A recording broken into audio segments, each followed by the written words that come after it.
Olá, pensa só. Diante de um desafio, a gente tem basicamente duas opções: construir um muro para se proteger ou um moinho de vento para usar a força a nosso favor. Hoje, a gente vai mergulhar nessa sabedoria antiga e ver como ela pode de verdade transformar o jeito que a gente encara os ventos da mudança. E olha só, essa imagem aqui, ela captura perfeitamente a essência da nossa conversa. A gente vê um filósofo observando um moinho de vento, que é um baita símbolo de engenhosidade, né? Ele não está ali de peito aberto lutando contra o vento. Pelo contrário. E é exatamente essa escolha que a gente vai analisar. Resistir à mudança ou aprender a canalizar essa energia para gerar algo novo.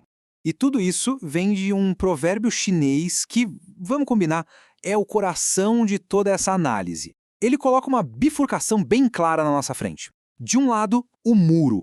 Sabe, o muro simboliza resistência, medo. E do outro, o moinho de vento, que é pura adaptação e engenhosidade. Beleza. Então, para começar, vamos entender o que são exatamente esses ventos da mudança. Pensa assim, o vento é uma metáfora para tudo aquilo que está fora do nosso controle. Sabe, uma crise, uma reviravolta no trabalho, um evento que ninguém esperava. Construir um muro, nesse caso, é basicamente tentar negar a realidade, né? Já construir um moinho, aí isso é outra história. É aceitar a força dessa mudança e usar ela para gerar crescimento. Tá, legal. Mas como é que se constrói um moinho de vento? A verdade é que a construção começa por dentro. Antes de qualquer outra coisa, a gente precisa forjar as ferramentas mentais certas para essa tarefa. E dá uma olhada nisso aqui, que visualiza bem o nosso, digamos, arsenal mental.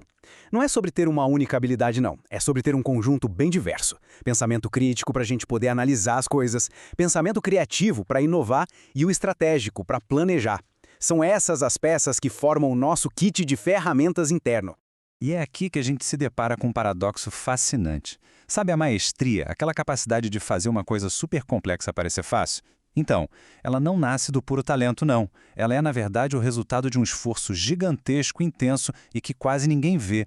É a prática deliberada que cria essa aparência de que tudo é fácil. E o mais legal é que a ciência confirma isso. Existe um conceito chamado neuroplasticidade, que mostra que nosso cérebro não é uma estrutura fixa, engessada. Pelo contrário, ele é maleável. Cada vez que a gente aprende algo novo ou pratica uma habilidade, estamos literalmente religando nossos próprios circuitos neurais. Ou seja, a capacidade de crescer e se adaptar está aí, na nossa biologia.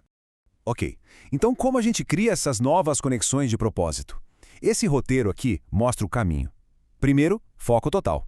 Depois, vem a prática consciente e a repetição.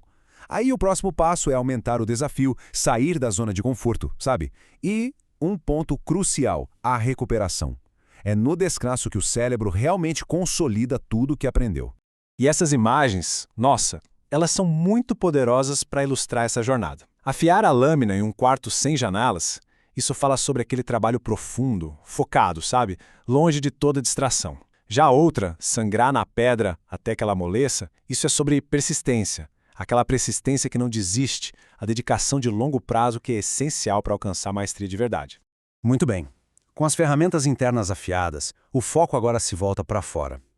O próximo passo é a arte de interagir e de influenciar o mundo ao nosso redor. E claro, de uma forma eficaz e ética. E o que é muito interessante é que quando a gente compara diferentes modelos de persuasão, como esses aqui, a gente começa a ver padrões. Princípios como reciprocidade, prova social, construir confiança, eles são universais. Isso mostra uma coisa muito importante. Por trás de qualquer tática, a base de tudo é a conexão humana.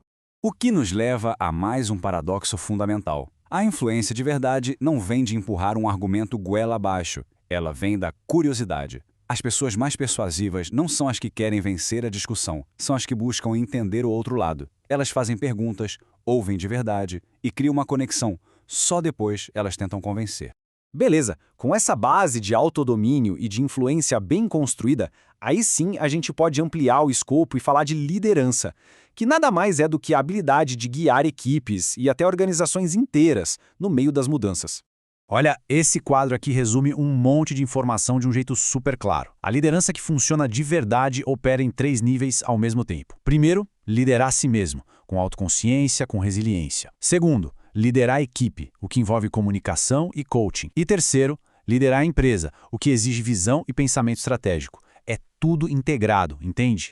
Um grande líder sabe de uma coisa. Equipes, assim como pessoas, têm uma hierarquia de necessidades.